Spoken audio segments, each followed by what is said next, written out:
The Song of Promises, Chapter 1, An Impossible Awakening.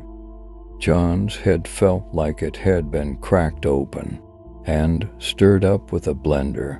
Through the fog of pain and vertigo, he struggled to recall how many whiskey sours he'd sucked down at McGinty's pub last night. Had to have been a new record even for him. But as his vision wavered into focus, no familiar living room surrounded him. Instead, John found himself smack dab in the middle of a forest straight out of one of those sword and sorcery flicks he used to watch late night while polishing off a sixer. The trees stood silent sentinel, branches twisting overhead like arthritic hands straining toward the night sky. His ears rang with the alien cacophony of insects and night birds. John dug his fingers into the rough bark of a nearby oak just to feel something real. Not possible, he whispered, voice cracking like a teenager mid-growth spurt. The rich loam of the forest floor chilled his bare feet. His thin pajamas left him shivering right down to the bone.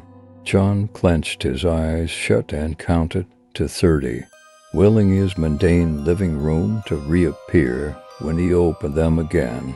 But the scent of pine still filled his nostrils. He could taste the sweet coolness of the night air on his tongue. A twig snapped, and John spun around to see a hunched figure in robes not out of place at a Renaissance fair. The man held out a scroll that unfurled with a soft rustle. "Greetings, Sir Knight. I am Elias, gatekeeper of Eternia." The man's eyes shone with religious fervor. "Dark forces plague our land, but prophecy tells of a chosen hero who shall restore balance. And lo, the hero has come at last." John staggered backwards, half expecting diminutive fairies and dragons to emerge from the underbrush. He didn't want any part of prophecies or dark forces. He just wanted his gazebo recliner and a cold one to watch the game. With great reluctance, John accepted the scroll. In the moonlight, the intricate calligraphy seemed to shift into images of suffering. Bloody battlefields piled with bodies, villages alight with flames. John always considered himself more of a conscientious objector than a soldier, but as John ventured deeper into the misty woods, no path back appeared.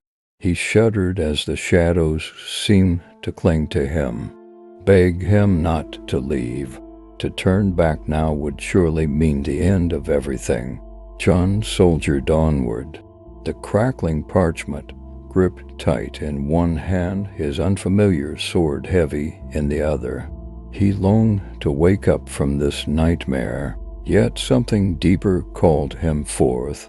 Destiny awaited down the shadowed path ahead, for better or for worse, and there was no turning back now.